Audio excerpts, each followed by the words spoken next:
What's up, everyone? Happy Mother's Day. Hope everybody's having a good Mother's Day. If you haven't called your mom and told her that you love her, make sure you go do that.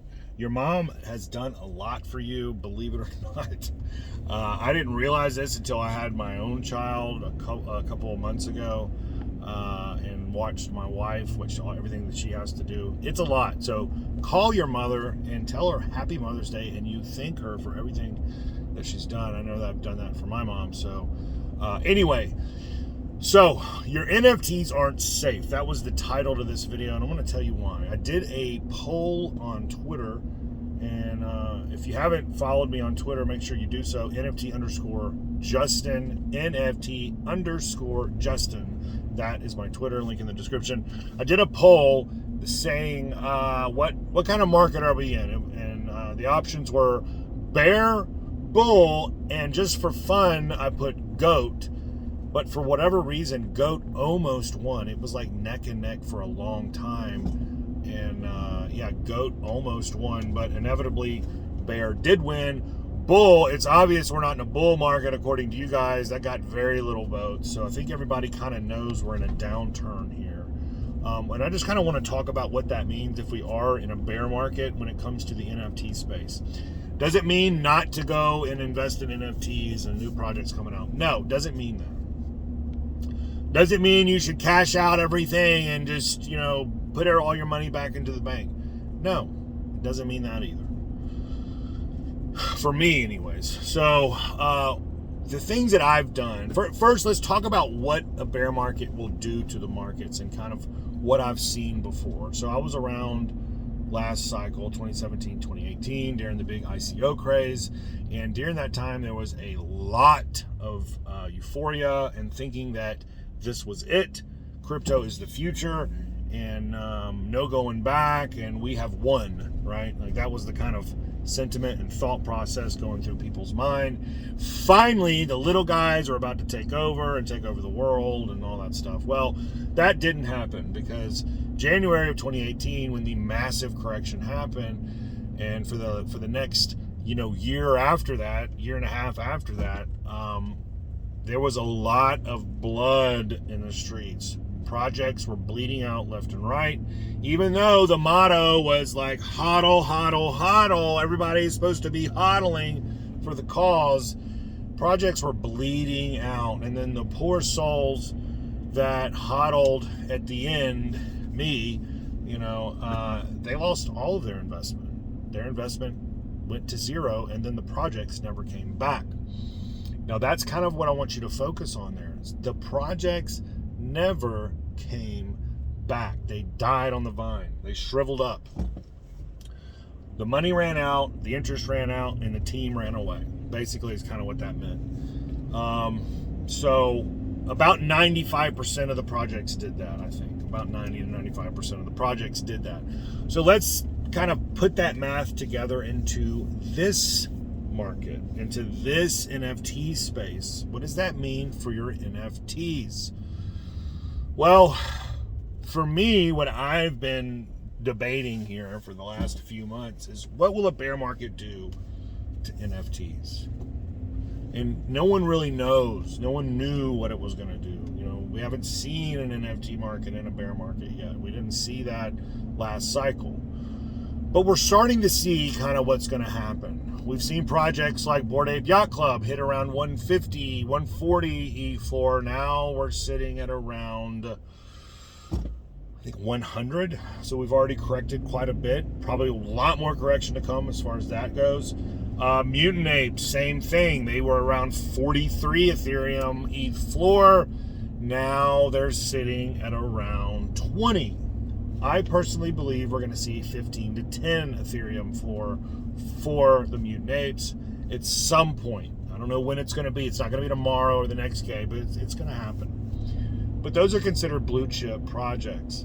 And you're going to start to see that kind of downturn in price action, down price action across the board, across all chains, and across all NFT projects, I believe. What happens in a bear market, and why does that happen? It's not just because the price goes down. That's not what a bear market, that's not the only thing a bear market does, is drive the price down. But the sentiment also changes. The interest changes in the market. No one cares anymore about your JPEG. No one cares anymore about the next hot project token coming out.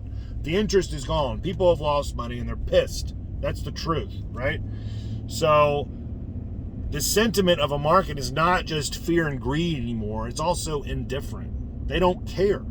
They care less what the next project's going to be, if it goes up or down. They don't want to hear about it. They're indifferent to the NFT and the crypto space. That's something that's going to happen as well. You're going to go from 80% of your friends caring about, knowing about NFTs and asking about NFTs to about maybe 5 or 10 people. The interest is going to kind of go away. It's going to be a thing of the past. Now it will come back eventually in a big way, but that's next cycle. So that also drives the price down as well.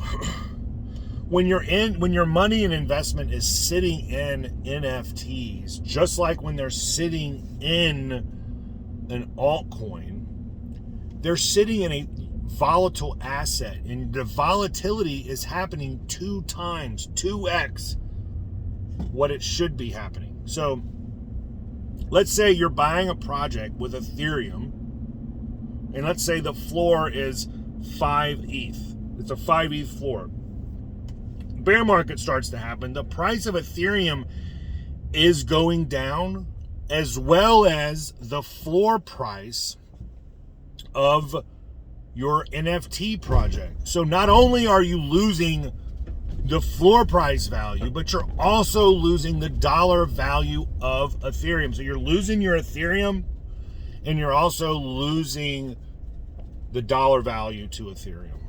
So you're hitting volatility 2 times. It's not good. This is not good. I'm lost in this neighborhood, so let me try to get out of it. You guys are along for the ride. So anyway, that's the kind of thing that happens during a bear market that you have to keep in mind, is the volatility. You don't want your investments, your money sitting in an asset, in a volatile asset. I don't have my money sitting in a volatile asset when I've identified a bear market. And a big part of successful trading when it comes to NFTs and crypto is identifying the market. If we're in a bull market, it makes sense to have your money sitting in a volatile asset because the overall movement of the market is up. When you're in, let me fix my camera here. When you're in a bear market, you don't want your money sitting in a volatile asset. Why? Because the volatility is moving to the downside. Doesn't make sense to have it in there. That would be pretty stupid. You're throwing your money away at that point. So when you've identified what market you're in, which it sounds like you guys on Twitter have figured that out, right? You voted very heavily either between a bear market and a goat market. Well, a goat market doesn't exist, so we know it's a bear market. When we've identified that, then we need to make decisions based on what we've identified. We've identified a bear market. Well, let's do what's smart for a bear market. It might be smarter to put your money in a stable coin, not cash out, but it might be smarter to put your money in a stable coin. Then you want to sit back. What I do is I sit back and I wait till the bottom happens. That could happen in 2 months, 6 months, a year, 10 years from now. I don't know. But you want to sit back, wait, and have your crypto on the side waiting until there's a bottom. And when that bottom happens, then you have the chance to jump in some of these blue chip projects, maybe that you were priced out of. You can jump back in them at a discount, at a big discount. For example, you might be able to get into a Bored Ape around 50 Ethereum. You might be able to get into a Space Buds around 1,000 ADA.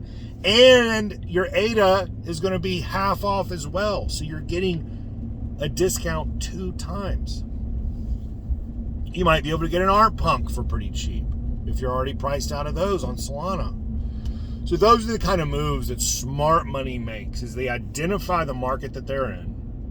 So if we've identified a bear market, we need to make decisions, take profits, put our money in stable coins, and now we sit back and wait, and we're patient. And when we're patient, we wait for the bottom, and then we buy back in close to the bottom. You may not exactly hit the bottom, but we buy as close to the bottom as we can, and then we do the whole thing over again. We do the entire thing over again. This does not mean you don't want to invest in new projects coming out. This means you need to be vigilant and diligent with your research and know what you're putting your money in during a time like this. That's all I got. I hope you guys like this kind of content. I just want to come out, and I'm not trying to be a negative Nancy or a pessimistic Paul or whatever you want to call it. I'm just trying to spit facts, let you know, hey, I've seen some things and I've learned things through some of those cycles that I've been through. This is going to be the same. And so, yeah, if you like this content, hit the like button. If you're not subscribed, why not? Hit the subscribe button, hit the notification button so you know. And that's all I got. Until next time, I will talk to you later. Peace.